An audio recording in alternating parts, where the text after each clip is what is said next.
500 సంవత్సరాల చరిత్ర కలిగినటువంటి ఆంజనేయ స్వామి దేవాలయం. ఈ స్వామి చాలా పవర్ఫుల్. అక్కడికి వెళ్తే తీరిన సమస్య అంటూ లేదంట.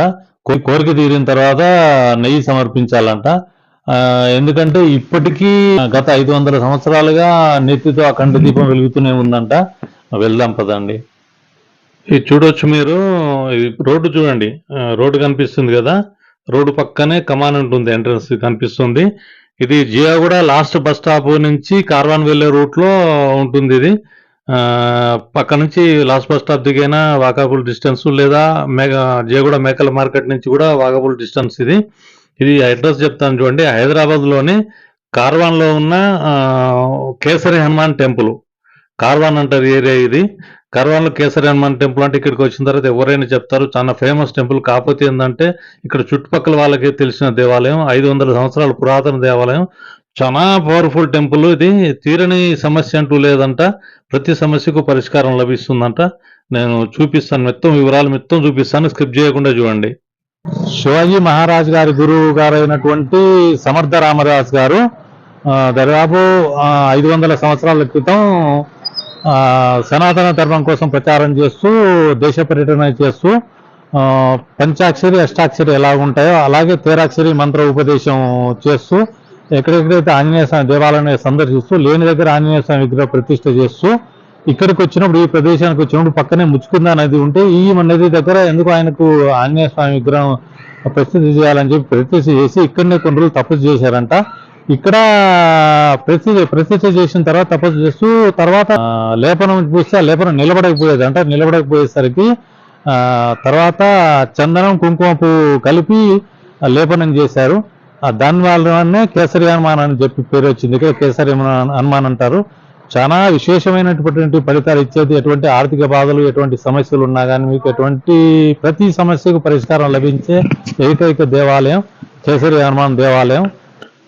మీరు ఇక్కడికి వెళ్ళిన తర్వాత కోరిక తీరితే మళ్ళీ వచ్చి చందనంతో అభిషేకం చేయించుకొని నెయ్యి సమర్పించాలి. ఇక్కడ పద్ధతి.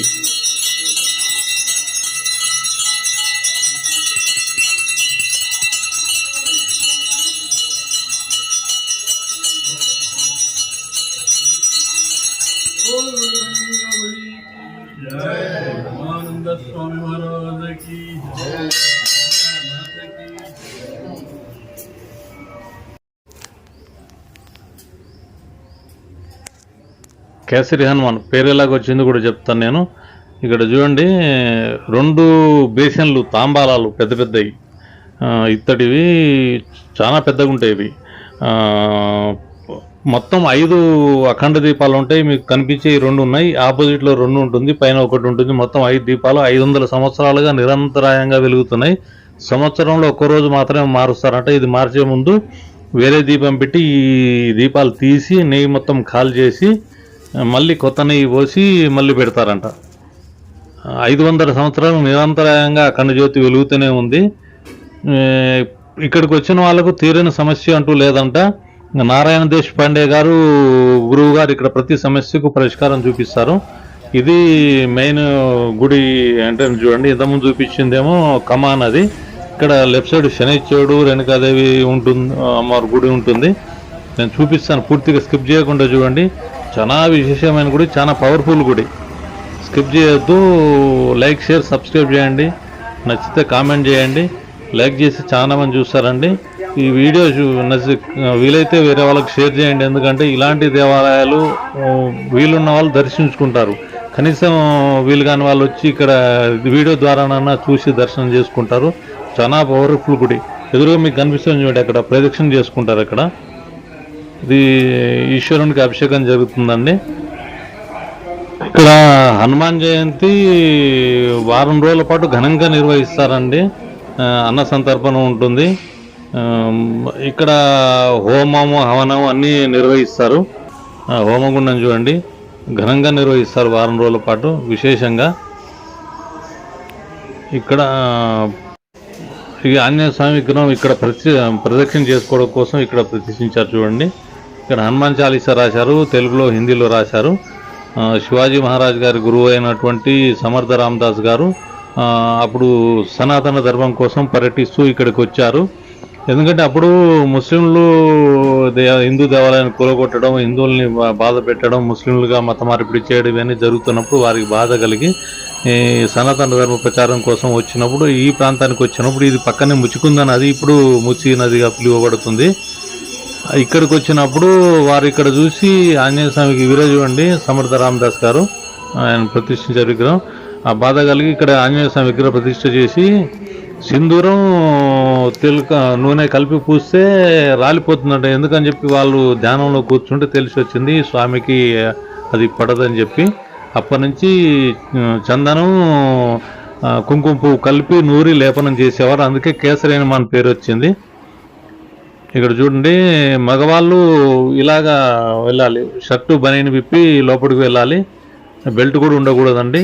ఇది మీరు చూస్తున్నారు కదా ముడుపులు, ఇక్కడ డైరెక్ట్ గర్భగుడి అండి, అది ఇంకా వేరే గుడిలాగా ఉండదు. అది ధ్యానం చేసుకున్నటువంటిది, ధ్యానం చేసుకోవడం కోసం తపస్సు చేయడం కోసం ఏర్పాటు చేసింది అది. ఇక్కడ శివాజీ మహారాజ్ గారు కూడా వచ్చినప్పుడు తపస్సు చేశారంట. ఇక్కడ చూడండి ఆడవాళ్ళు ఎలాగా, మనకు ఉడిపిలో మన అందరికీ దర్శనం కిటికీల నుంచి ఉంటుంది, ఇక్కడ మగవాళ్ళకి మాత్రం లోపల అది నియమాలతోటి లోపలికి ఎంట్రన్స్ ఉంటుంది, గర్భగుడిలోకి డైరెక్ట్ గర్భగుడి ఉంటుంది, వేరే ఉండదండి. డైరెక్ట్ గర్భగుడి మీరు చూస్తున్నారు కదా ఏదైతుందో, అలాగే లోపల ఒక 8 మంది పడతారు అంతే. దాంట్లో ఆడవాళ్ళు మాత్రం ఇక్కడ నుంచి బయట నుంచి చూసుకోవచ్చు. ఇక్కడ హారతి ఇచ్చిన తర్వాత ఇక్కడ పెడతారు, హారతి తీసుకోవచ్చు. ఆడవాళ్ళకు కూడా ప్రతి ఒక్కరికి సమస్యకు పరిష్కారం ఉందండి, గురువు గారు చెప్తారు ఇక్కడ ఏమేం చేయాలనేది. జయ జయ రఘువీర సమర్థ సద్గురు సమర్థ రామదాస్ స్వామి గారు, ఛత్రపతి శివాజీ మహారాజ్ గురువు గారు 1647వ సంవత్సరంలో రామనామ ప్రచారం చేస్తూ దక్కన్ ప్రాంతంలో వచ్చినప్పుడు ముచ్చుకుందా నది తీరంలో శ్రీ కేసరి హనుమాన్ ప్రతిష్ట జరిగింది. ఆ తరువాత ఈ కేసరి హనుమాన్ అని పేరు ఎలా వచ్చిందంటే, ఆంజనేయ స్వామి ప్రతిష్ట తర్వాత మామూలుగా సింధూరం నూనె పూస్తే మొత్తం రాలిపోయేది. సమర్థ రామదాస్ స్వామి గారికి దృష్టాంతమై వారేం చేశారంటే కుంకుమ పువ్వు ఇంకా చందనంతో పాటు వారికి అభిషేకం చేసి వారు లేపనం చేశారు. అప్పటి నుంచి ఇది కేసరి హనుమాన్ అనే పేరు వచ్చింది ఆంజనేయ స్వామికి. ఇక్కడ విశేషం ఏంటంటే ఆవునేతి నందాదీపం, ఈ సంవత్సరం పొడవునా ఆవునేతి దీపాలు ఇక్కడ వెలుగుతూ ఉంటాయి. ఆ దీపాలకు కావలసిన నెయ్యి ఇక్కడ భక్తులు ఏదో కోరికలు వారు కోరుకుంటారో తీరినప్పుడు వారు వారి శక్తి అనుసారము ఇక్కడ తెచ్చి ఆవు నెయ్యి సమర్పించుకుంటారు. ఈ సంస్థానంలో ప్రతి మాసం విశేషమైన కార్యక్రమాలు ఉంటాయి. కాకపోతే చైత్ర శుద్ధ దశమి నుండి చైత్ర శుద్ధ పౌర్ణమి వరకు ఇక్కడ హనుమాన్ జయంతి ఉత్సవాలు, ఆ తదుపరి శ్రావణ మాసంలో సమాప్తి కార్యక్రమం ఉంటుంది, దేవీ నవరాత్రులు ఉంటాయి. కాకపోతే ప్రతి మాసానికి సంబంధించిన కార్యక్రమం విశేషంగా జరుగుతుంటాయి. కాబట్టి అందరూ కూడా ఈ దేవస్థానానికి విచ్చేసి హనుమత్ కృపకు పాత్రులు కాగలరని మనవి చేస్తున్నాం. జై జయ రఘువీర సమర్థ. మీతో మాట్లాడారు కదా వినయ్ దేశపాండే అని, నిర్వాహకులు 11వ తరం వీళ్ళది. వారిని ఫోన్ నెంబర్ ఇస్తాను నేను, మీకు వివరాలు కావాలంటే మాట్లాడచ్చు. అలాగే నేను గూగుల్ మ్యాప్ లొకేషన్ డిస్క్రిప్షన్లో పెడతాను. ఇక్కడ చూడండి ఉడుపిలో శ్రీకృష్ణ దర్శనం ఎలాగో అలాగే ఉంటుంది, చాలా పవర్ఫుల్ టెంపుల్ అండి. ఇక్కడ మీకు కనిపిస్తున్నది నారాయణ దేశపాండే గురువు గారు, ఇప్పుడు మాట్లాడిన తండ్రి గారు. వీరు ప్రతి సమస్యకు పరిష్కారం చెప్తారంట. మీకు వచ్చి కలిస్తే ఉదయం 11 గంటల నుంచి 1 గంట వరకు కూర్చొని ఉంటారు ఇక్కడ. వచ్చి మీరు కలిసి సమస్య చెప్తే మీకు నక్షత్రాన్ని కానీ పేరుని బట్టి కానీ డేట్ ఆఫ్ బర్త్ కానీ ఏదైనా బట్టి కానీ చెప్తారంట. చెప్పి మీరు ముడుపు కట్టాలన్నా ఏం చేయాలని చెప్తారంట. దాన్ని బట్టి మీరు ఏం చేయాలనేది నిర్ణయం జరుగుతుంది. ప్రతి సమస్యకు పరిష్కారం దొరుకుతుందంటే ఇక్కడ. వేరే వాళ్ళని అనుభవం కూడా నేను అడిగి తెలుసుకున్నాను, వాళ్ళు చెప్పారు ఇక్కడికి వస్తే ప్రతి సమస్యకు పరిష్కారం దొరుకుతుంది, చాలా సంవత్సరాల నుంచి వస్తున్నాం మేము అని చెప్తారు. ఇప్పుడు ముడుపు కట్టాలనుకునే వాళ్ళు మాత్రం మంగళవారం, శనివారం, ఆదివారం రావాలి. లేదనుకుంటే మిగతా రోజుల్లో వచ్చినా కానీ దర్శనం అవుతుంది. చాలా విశేషమైనటువంటి దేవాలయం. నా పేరు అంబాదాస్ బగ్గి. మేము ఇక్కడే దూద్బౌలిలో ఓల్డ్ సిటీలో ఉంటాము. ఇది చాలా జాగ్రత్తమైన గుడి. ఎందుకంటే మా తాతలు ఒకప్పుడు, మా తాత వాళ్ళ ఫాదర్ అట్లా 4 ఫాదర్స్ నుంచి బండి వేసుకొని వచ్చేవాళ్ళు. ఇది శివాజీ గురు అయిన సమర్థ రామదాస్, శివాజీ గురు సమర్థ రామదాస్ ఆయన స్థాపించారు. ఇది దాదాపు 200 ఏళ్ళ నుంచి ఎక్కువ నుంచి అఖండ దీపం ఇక్కడ ఇప్పుడు కూడా వెలుగుతున్నది. ఇక్కడ వస్తే ఓ రకంగా మనశ్శాంతి. ఎప్పుడు మనం రెగ్యులర్ గా రాకున్నా కొన్ని రోజులు రాకుండా అరే దర్శనం చేసుకోలేదు అనే మనకు మనసులో అదే అనుకుంటుంటది. ఇప్పుడు వీళ్ళ ఫాదర్ కి అయితే ఒక చాలా గ్రేట్ ఎక్స్పీరియన్స్ ఉంది.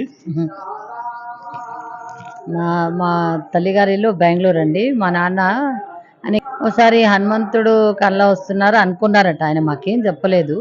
మేము ఇక్కడ గుడికి పోతున్నాము రండి అంటే ఆయన సరే అని వచ్చారు. తీసుకొస్తే ఇది చూసి నా కళ్ళలో ఎప్పటి నుంచో ఈ గుడి కనిపించింది, ఈ దేవుడు కనిపించాడు అన్నారు. వాళ్ళకి ఇక్కడ వచ్చినాక చాలా బాగా మంచిగా అనిపించిందంట. అంతా మంచిగా జరిగింది. ఆరోగ్యపరంగా అన్ని బాగుంటాయి ఇక్కడ. చాలా మంది ఆయన పెద్ద ఆయన ఉన్నారు పంతులు, ఆయన దగ్గర వచ్చి అడిగి ఇక్కడ పూజలు అవి చేయించుకుంటారు. హనుమాన్ జయంతి చాలా బాగా జరుగుతుంది ఇక్కడ. చాలా జాగ్రత్త దేవుడు. లోపల లేడీస్ని అసలు వదలరని ఇక్కడ. అందరూ పైన నుంచే దర్శనం చేసుకోవాలి. లేడీస్ జెంట్స్ కూడా వాళ్ళు చెప్పిన ప్రకారంగా పద్ధతిగా లోపల వెళ్ళాలి. చాలా దేవుడు చాలా నమ్మకస్తమైన, అందరూ చాలా నమ్మకంతో ఇక్కడ వస్తారు. అందరికీ చాలా బాగా జరిగినాయి. సిటీల నుంచి చాలా దూరం నుంచి వస్తారండి ఇక్కడ.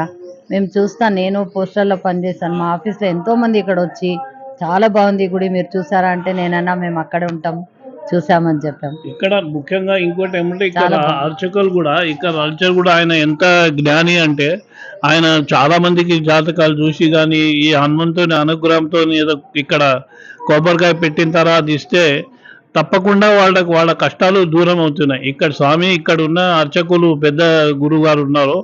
వాళ్ళు చాలా భక్తితోని చాలా అంటే చెప్పడానికి లేకుండా అంత మంచిగా ఆయన చూసుకుంటారు. ఈ గుడి కానీ వాళ్ళు చాలా మంది భక్తులకు కూడా ఆయన చాలా బాగా చూసి జాతకం చూసి చెప్తుంటారు. ఆయన సాధారణంగా ఎంతమంది ఉంటారు చూడండి. ఇక్కడ చూడొచ్చు ఆ ఎంట్రన్స్ పక్కనే శనీశ్వరుని ఇక్కడ అభిషేకం కోసం ప్రతిష్ఠించారు. ప్రతి శనివారం 11 గంటల నుంచి 12 గంటల వరకు అభిషేకం జరుగుతుందంట. అష్టమ శని, అర్ధాష్టమ శని, ఏలినాటి శని ఉన్నవారు అభిషేకం చేయించుకోవచ్చు. కాకపోతే ఒక్కటేంటి, నా అనుభవం ప్రకారం చెప్తున్నా, ఎవరు కానీ అర్ధాష్టమ శని, అష్టమ శని, ఏలినాటి శని అని చెప్పి బాధపడొద్దు. ఎందుకంటే శని దశ అది స్టార్ట్ అయినప్పుడు ఏమైందంటే శనీశ్వరుడు అంటే మెల్లగా నడిచేవాడు, మందగమనం. కాబట్టి మన జీవితంలో కూడా అప్పుడు కొంచెం స్లోగా ఉంటుంది ఏదైనా కానీ. కాకపోతే ఏంటంటే నాకు జరిగిన అనుభవం ప్రకారం, నాకు జరిగిన దాన్ని బట్టి నేను చెప్తున్నాను. మీరు ఈ గోశాల చూడండి, 50 ఆవుల వరకు ఉంటాయి. ఎప్పుడే కానీ శనీశ్వరుడు మనకు ఆ జాతకంలో ప్రవేశించినప్పుడు నిజాయితీగా ఉండి, పరుల సొమ్ముకు ఆశించకుండా నిజాయితీగా ఉండి, మన చేతనైనంత వరకు మనం సంపాదించిన దాంట్లో కొంత భాగం దాన ధర్మాలకు ఉపయోగిస్తే శనీశ్వరుడు ఇచ్చిన ఫలితం ఎవరు ఇవ్వరు. నా అనుభవం అండి, నేను అనుభవంలోకి వచ్చింది కాబట్టి నేను చెప్తాను. ఈ రేణుకామాత మందిరం, అది రేణుకాదేవి దేవాలయం 200 సంవత్సరాల క్రితం పూర్వం ఉంది ఇది. కాకపోతే ఇది మళ్ళీ పునర్నిర్మాణం జరిగింది. అంతకుముందు పూర్వం ఉండే, కొత్తగా కట్టారు, మళ్ళీ దీని పునర్నిర్మాణం జరిగింది. రేణుకాదేవి దేవాలయం చూడొచ్చు, అమ్మవారిది 200 సంవత్సరాల క్రితం మూర్తి.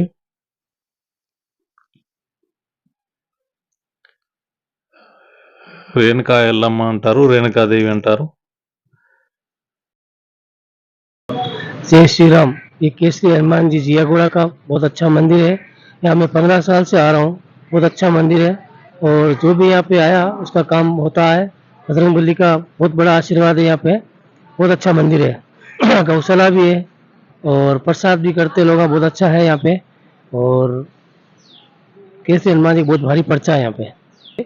एक बार आदमी आ गया समझो, अपने इच्छा अनुसार कोई भी काम सोच के आया समझो, यहाँ पे नाल भगवान के सामने रख दिया, 1 हफ्ते तक आया समझो कंटिन्यू, तो उनका काम पक्का होता है। केसरी हनुमान जी का बहुत भारी पर्चा है यहाँ पे। पूरे जिसको मालूम है वो लोग यहाँ आते हैं, जिसको नहीं मालूम वो नहीं आते हैं। बहुत अच्छा मंदिर है, आए तो बहुत अच्छा काम होता है, भक्तों के लिए बहुत अच्छा है यहाँ पे। और हर शनिवार के दिन बहुत भारी भीड़ रहती है, हर मंगलवार के दिन बहुत भारी भीड़ रहती है यहाँ पे। बहुत अच्छा मंदिर है। भगवान जय Shri Ram. Like, share, subscribe చేయండి. నచ్చితే కామెంట్ చేయండి.